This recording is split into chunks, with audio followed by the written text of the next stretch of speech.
कभी सोचा है कि चने को लेकर इतनी चर्चा क्यों होती है? ये छोटे छोटे दाने हमारे शरीर के लिए किसी खजाने से कम नहीं है। लेकिन सवाल ये है दोस्तों कि चने को किस तरह से खाएं कि हमें सबसे ज्यादा फायदे मिले, अंकुरित, उबले या फिर कच्चे? कंफ्यूज हो गए ना? चलो इस पहेली को सुलझाते हैं। मान लो आपको एक खजाने की चाबी मिली है, लेकिन वो चाबी किस ताले में लगेगी ये आपको नहीं पता। ठीक उसी तरह चना भी एक खजाना है दोस्तों, और इसे खोलने की चाबी है इसे खाने का तरीका। अब आते हैं आपके सवाल पर कि वजन कम करना है या बढ़ाना है तो चने कैसे खाएं? ये बिल्कुल वैसा ही है जैसे आप एक नई रेसिपी सीख रहे हो। अलग अलग मसालों और रेसिपी से एक ही सब्जी का स्वाद बदल जाता है ना, उसी तरह चने को अलग अलग तरीकों से खाने से इसके फायदे भी बदल जाते हैं। अब मान लो आपका पेट खराब रहता है या फिर कब्ज की समस्या है, तो आपको चिंता करने की जरूरत नहीं है। चने में भरपूर मात्रा में फाइबर होता है जो हमारे पाचन तंत्र को दुरुस्त रखता है। ये पेट की सारी समस्याओं को दूर भगा देता है, जैसे कि डायरिया, कब्ज और गैस। वहीं अगर आप वजन कम करना चाहते हैं तो चना आपका सबसे अच्छा दोस्त बन सकता है। लेकिन क्यों? क्योंकि चने में ग्लाइसेमिक इंडेक्स बहुत कम होता है। इसका मतलब है कि चने को खाने के बाद आपको जल्दी भूख नहीं लगेगी, तो आप आराम से अपनी डाइटिंग कर सकते हो और बिना किसी परेशानी के वजन कम कर सकते हो। और इसके अलावा अगर आप हमेशा जवान दिखना चाहते हैं ना, तो चने आपके त्वचा के लिए भी बहुत फायदेमंद होता है। चने में विटामिन होते हैं जो आपकी त्वचा को चमकदार और कोमल बनाते हैं। साथ ही चना सूरज की हानिकारक किरणों से भी आपकी त्वचा को बचाता है। लेकिन रुको जरा, इतना खुश होने की जरूरत नहीं है। अगर आपने जल्दबाजी में चना खाना शुरू कर दिया तो आपको कुछ और भी दिक्कतें हो सकती हैं। इसलिए आओ चने को खाने के सही तरीके को समझते हैं, जिससे आपको इसका भरपूर फायदा मिलेगा और आपको कोई दिक्कत भी नहीं होगी। कई लोग सोचते हैं कि भीगे हुए चने खाना सबसे अच्छा होता है, और ये सोचना भी गलत नहीं है।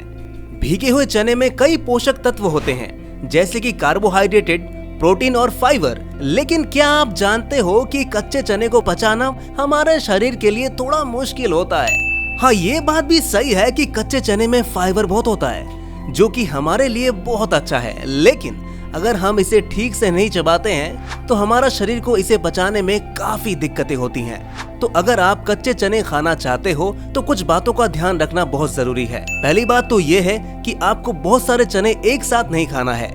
दूसरी बात यह है कि चने को खाने से पहले अच्छी तरह से चबाओ, ताकि आपके लार इसे नरम बना सके और पचाना आसान हो जाए। अब सवाल ये उठता है कि भीगे हुए चने के अलावा और कौन से तरीके हैं चने को खाने के? तो इसका जवाब है अंकुरित चना।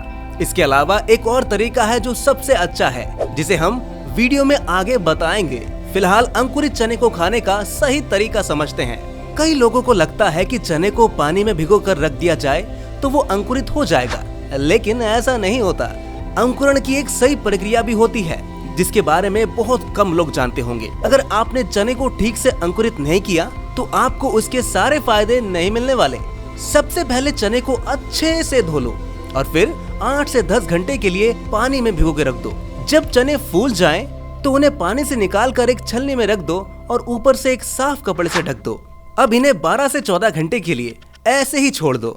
जब आप कपड़ा हटाओगे तो आपको छोटे छोटे अंकुर निकले हुए दिखेंगे। अंकुरित चने कच्चे चने के मुकाबले कहीं ज्यादा फायदेमंद होते हैं। जब चने को अंकुरित किया जाता है तो इसमें कई सारे पोषक तत्वों की मात्रा बढ़ जाती है, जैसे कि एंजाइम, प्रोटीन, विटामिन, मिनरल्स और फाइबर। लेकिन ध्यान रखना दोस्तों, अंकुरित चने की एक छोटी सी समस्या भी है। जब हम चने को लंबे समय तक पानी में भिगोते हैं तो उसमें कुछ बैक्टीरिया पनप सकते हैं। इसीलिए छोटे बच्चों, बुजुर्गों और गर्भवती महिलाओं को अंकुरित चने बहुत कम मात्रा में या बिल्कुल भी नहीं खाने चाहिए, क्योंकि इन लोगों की रोग प्रतिरोधक क्षमता कमजोर होती है और ये बैक्टीरिया उन्हें बीमार कर सकते हैं। तो दोस्तों, अभी तक हमने कच्चे और अंकुरित चने के बारे में बात की।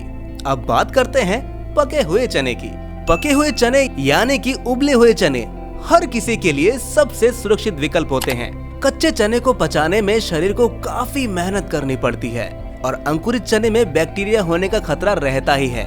लेकिन पके हुए चने को पचाना बहुत आसान होता है दोस्तों, और किसी को भी बैक्टीरिया होने का भी खतरा काफी कम होता है। और इसीलिए पके हुए चने को बच्चे, बुजुर्ग और गर्भवती महिलाएं भी आराम से खा सकते हैं। हालांकि चने को उबालने की प्रक्रिया में कुछ पोषक तत्व कम हो जाते हैं, फिर भी पके हुए चने में ठीक ठाक मात्रा में प्रोटीन, फाइबर और अन्य कई पोषक तत्व रह जाते हैं। पके हुए चने में मौजूद प्रोटीन को हमारा शरीर कच्चे चने के मुकाबले 12% ज्यादा आसानी से अवशोषित कर लेता है, तो ओवरऑल आपको ज्यादा प्रोटीन ही मिलता है। तो अब आपको चने खाने का सही तरीका तो समझ में आ गया होगा, लेकिन ये भी जान लो दोस्तों कि चने को किस टाइम पर खाने से सबसे ज्यादा फायदे मिलते हैं। अगर हम पके हुए चने की बात करें तो इन्हें आप किसी भी समय खा सकते हैं, क्योंकि इन्हें पचाना बहुत आसान होता है, जैसे मैंने पहले कहा था। लेकिन अगर आप सुबह नाश्ते में पके हुए चने खाएंगे ना, तो आपको पूरे दिन के लिए भरपूर ऊर्जा मिलेगी। अंकुरित चने की एक छोटी सी समस्या भी है। अब बात करते हैं भीगे हुए चने की। भीगे हुए चने को सुबह खाली पेट खाना सबसे अच्छा होता है, क्योंकि सुबह हमारे शरीर का पाचन तंत्र सबसे ज्यादा सक्रिय होता है और वो भीगे हुए चने को आसानी से पचा लेता है। आप सुबह एक मुट्ठी या लगभग 50 ग्राम भीगे हुए चने खा सकते हैं। वहीं अगर आप वजन कम करना चाहते हैं दोस्तों, तो शाम को भुने हुए चने को नाश्ते के रूप में खा सकते हैं। लेकिन ध्यान रखिएगा, भुने हुए चने को छिलके सहित खाना चाहिए, क्योंकि छिलके में सबसे ज्यादा फाइबर होता है। लेकिन अगर आप वजन बढ़ाना चाहते हैं ना, तो उबले हुए चने आपके लिए बहुत ज्यादा फायदेमंद होने वाले हैं। रात को कुछ चने भिगो के रख दो, सुबह उबालकर नाश्ते में खा लो। दोपहर और शाम को भुने हुए चने को गुड़ के साथ भी खा सकते हैं आप। याद रखना, चने को सही तरीके से खाने से ही आपको इसके सारे फायदे मिलेंगे। दोस्तों, उम्मीद करता हूँ कि ये वीडियो आपको बहुत ज्यादा फायदेमंद लगा होगा, और अगर लगा है तो लाइक बटन दबाना मत भूलिएगा, और हाँ, सब्सक्राइब करना बिल्कुल भी मत भूलिएगा। मिलते हैं, बाय बाय।